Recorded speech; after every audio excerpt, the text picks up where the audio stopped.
صرف 5 منٹ کا مدرسہ قرآن و حدیث کی روشنی میں 24 محرم الحرام۔ نمبر 1 اسلامی تاریخ۔ حضرت اسماعیل علیہ السلام۔ حضرت اسماعیل علیہ السلام حضرت ابراہیم علیہ السلام کے بڑے فرزند تھے۔ قرآن کریم میں ان کا تذکرہ 8 جگہوں پر آیا ہے۔ حضور صلی اللہ علیہ وسلم اور عرب کے مشہور اور باعزت خاندان قریش کا تعلق بھی انہی کی نسل سے ہے۔ پیدائش کے بعد حضرت ابراہیم علیہ السلام اللہ تعالیٰ کے حکم کے مطابق انہیں ان کی والدہ کے ساتھ بیت اللہ کے قریب چٹیل میدان میں چھوڑ کر چلے گئے تھے۔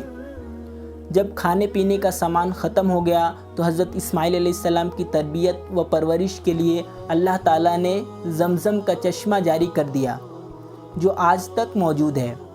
اتفاق سے بنو جرہم کا ایک قافلہ ادھر سے گزرا تو اس چشمہ کو دیکھ کر حضرت ہاجرہ علیہ السلام سے اس جگہ بسنے کی اجازت چاہی۔ اجازت ملتے ہی بیت اللہ کے آس پاس ایک بستی آباد ہو گئی۔ جب اللہ تعالیٰ نے حضرت ابراہیم علیہ السلام سے حضرت اسماعیل علیہ السلام کی قربانی طلب فرمائی تو دونوں بخوشی تیار ہو گئے اور باپ بیٹے کو قربان کرنے کے لیے چل پڑے۔ جب چھری گردن پر چلنے لگی تو اللہ تعالیٰ نے خوش ہو کر اس کی جگہ جنت سے دمبا بھیجا، پھر اس کی قربانی کی۔ چنانچہ اسی کے یاد میں عید الاضحیٰ کے موقع پر جانوروں کی قربانی کا سلسلہ ہمیشہ کے لیے جاری کیا گیا۔ پھر قبیلہ بنو جرہم میں حضرت اسماعیل علیہ السلام کی شادی ہوئی۔ حضرت اسماعیل علیہ السلام نے 133 سال کی عمر میں وفات پائی اور اپنی والدہ ماجدہ کے پہلو میں حرم شریف میں دفن ہوئے۔ نمبر 2 حضور صلی اللہ علیہ وسلم کا معجزہ، عہد نامہ کو کیڑے کے کھانے کی خبر دینا۔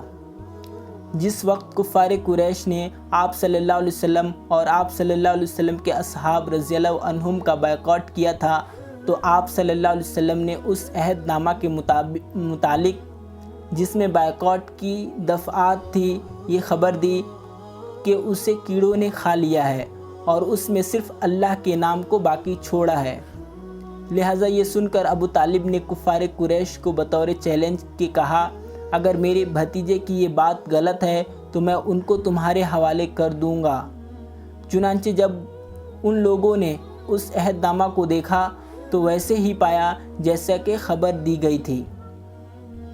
نمبر 3 ایک فرض کے بارے میں، غسل کے لیے تیمم کرنا۔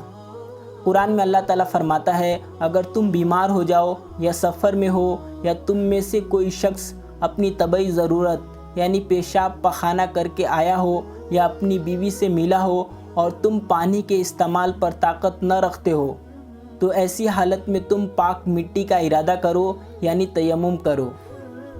خلاصہ، اگر کسی پر غسل فرض ہو جائے اور پانی استعمال کی طاقت نہ ہو تو ایسی صورت میں غسل کے لیے تیمم کر کے نماز پڑھنا فرض ہے۔ اور تیمم کا طریقہ یہ ہے کہ پہلے نیت کرے، پھر ایک مرتبہ دونوں ہاتھوں کو مٹی پر مار کر اپنے منہ پر پھیرے اور دوسری مرتبہ دونوں ہاتھوں کو مٹی پر مار کر کہنیوں تک پھیر لے۔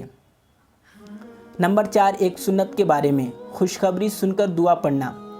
رسول اللہ صلی اللہ علیہ وسلم جب کوئی خوشی کی بات دیکھتے تو یہ دعا پڑھتے، الحمدللہ الذی بنعمتہ تتم الصالحات۔ ترجمہ، تمام تعریفیں اللہ کے لیے ہے جس کی نعمتوں سے تمام اچھائیاں مکمل ہوتی ہے۔ نمبر 5 ایک اہم عمل کی فضیلت، جمعہ کے دن سورہ کہف پڑھنا۔ رسول اللہ صلی اللہ علیہ وسلم نے فرمایا، جو شخص جمعہ کے دن سورہ کہف پڑھے گا اس کے لیے ایک جمعہ سے دوسرے جمعہ کے درمیان ایک نور چمکتا ہوگا۔ نمبر 6 گناہ کے بارے میں، اللہ کی آیتوں کو نہ ماننا۔ قرآن میں اللہ تعالیٰ فرماتا ہے، ہر اس جھوٹے گنہگار کے لیے بڑی تباہی ہوگی جو اللہ کی آیتوں کو سنتا ہے جب وہ اس کے سامنے پڑھی جاتی ہے، پھر بھی وہ تکبر کرتا ہوا اپنے کفر پر اسی طرح اڑا رہتا ہے گویا اس نے ان آیتوں کو سنا ہی نہیں۔ تو آپ ایسے شخص کو دردناک عذاب کی خبر سنا دیجیے۔ نمبر 7 دنیا کے بارے میں، جو کچھ خرچ کرنا ہے دنیا ہی میں کر لو۔ قرآن میں اللہ تعالیٰ فرماتا ہے، ہم نے تم کو جو کچھ دیا ہے اس میں سے خرچ کرو، اس سے پہلے کہ تم میں سے کسی کو موت آ جائے، اور پھر موت کو دیکھ کر کہنے لگے کہ اے میرے رب، تو نے مجھ کو اور تھوڑے دنوں کی مہلت کیوں نہ دی تاکہ خوب خرچ کر کے نیک لوگوں میں شامل ہو جاتا۔ نمبر 8، آخرت کے بارے میں، جہنم کو قید کر کے پیش کیا جائے گا۔ رسول اللہ صلی اللہ علیہ وسلم نے فرمایا، جہنم کو قیامت کے روز 70,000 لگاموں کے ساتھ لایا جائے گا، اور ہر لگام کے ساتھ 70,000 فرشتے ہوں گے جو جہنم کو گھسیٹ کر لائیں گے۔ نمبر 9، طب نبوی سے علاج، گائے کے دودھ کا فائدہ۔ رسول اللہ صلی اللہ علیہ وسلم نے فرمایا، گائے کا دودھ استعمال کیا کرو کیونکہ وہ ہر قسم کے پودوں کو چرتی ہے، اس لیے اس کے دودھ میں ہر بیماری سے شفا ہے۔ نمبر 10، نبی صلی اللہ علیہ وسلم کی نصیحت۔ رسول اللہ صلی اللہ علیہ وسلم نے فرمایا، اپنے مہمان کے ساتھ کھاؤ کیونکہ وہ تنہا کھانے میں شرم محسوس کرتا ہے۔